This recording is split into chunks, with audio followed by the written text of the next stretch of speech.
What if I told you? The version of you who already has everything you've ever wanted, the wealth, the confidence, the peace, isn't in the future. It already exists, right now. But here's the twist. You're not connected to that version yet. You're still entangled with the self that doubts, hesitates, and waits for someday. This is where most people get manifestation wrong. They think they're trying to create something new, when in truth, they're just trying to tune in to what already exists. So today, we're diving deep into one of the most mysterious forces in the universe, quantum entanglement, and how understanding it might just be the key to quantum jumping into your dream life. You see, reality isn't something happening to you. It's something responding through you. Every thought, emotion, and choice you make anchors you into a specific frequency of existence. And that frequency determines what you see, feel, and attract. Imagine your dream life as a frequency, like a radio station. It's already broadcasting. But if you're still tuned to the channel of fear or self-doubt, you'll never hear the song that's meant for you. The truth is simple but hard to swallow. Your dream self already exists, just on another wavelength. You're not trying to become that person. You're trying to remember them. And to remember, you first need to understand the invisible strings connecting everything in this universe.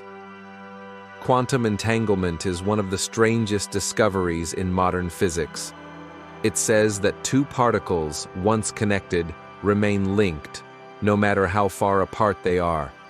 Change one, and the other reacts instantly, even if they're light years away. Einstein called it spooky action at a distance. But what if this spooky action isn't limited to particles? What if it applies to you, to your consciousness, your choices, your potential? Because the same fabric that holds galaxies together also holds every version of you. Every choice you didn't make, every dream you didn't chase, every version of you that's thriving right now exists in parallel fields of probability. And just like those entangled particles, you are still connected. That means your highest self isn't somewhere far away. It's entangled with you right now, waiting for you to align with its signal. Here's where people get it wrong. Quantum jumping isn't about escaping your life. It's about shifting your identity within it. You don't jump by wishing or forcing. You jump by observing differently. Have you ever made a decision that changed everything? You moved to a new city, ended a relationship, started something you were terrified of, and suddenly, life rearranged itself around that choice. That was a jump, a shift in the version of you observing this world. Because time isn't linear, it's layered. Every possible version of reality already exists, and the only difference between them is the observer you choose to be. So the question is, which version of you are you observing from? Here's the truth most people avoid. You haven't jumped because you're still entangled with your past self. You're still feeding the frequencies of fear, doubt, guilt, and what if. You keep checking if it's working, which only reminds the universe that you don't have it yet.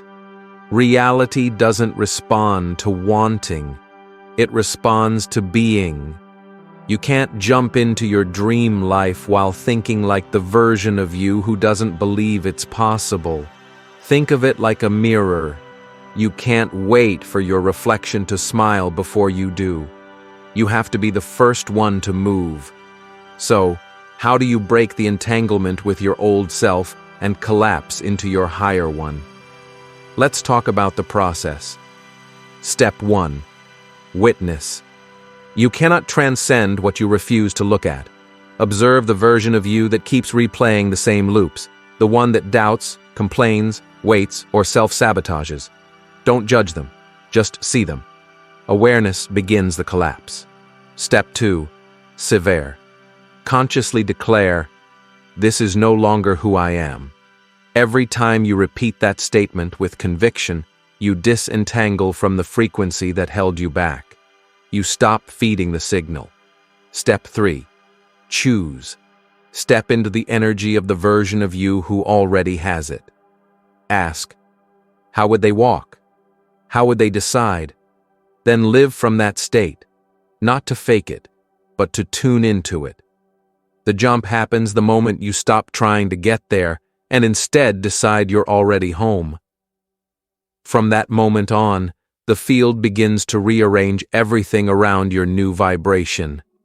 After a jump, things may not feel magical right away. In fact, life might look messier. Old patterns resurface. You might feel disoriented, emotional, or even detached. This is not failure. This is recalibration. The old timeline is collapsing, but it will echo back one last time asking, "Are you sure you've changed?" Think of it like tuning a radio station. You'll hear static before the signal becomes clear. Stay with it. Hold your frequency steady. The discomfort you feel is the sound of your old identity dying. Let it fade. You're not losing your past. You're releasing it. Now that you've jumped, your only job is to anchor it. Reality doesn't shift when you try. It shifts when you stabilize. Every time you choose to think, act, and feel like your higher self despite the noise, you're sending a signal. This is my new baseline. Anchor your identity by repetition, not force. Walk daily as the version who already lives there. Don't chase alignment, become it.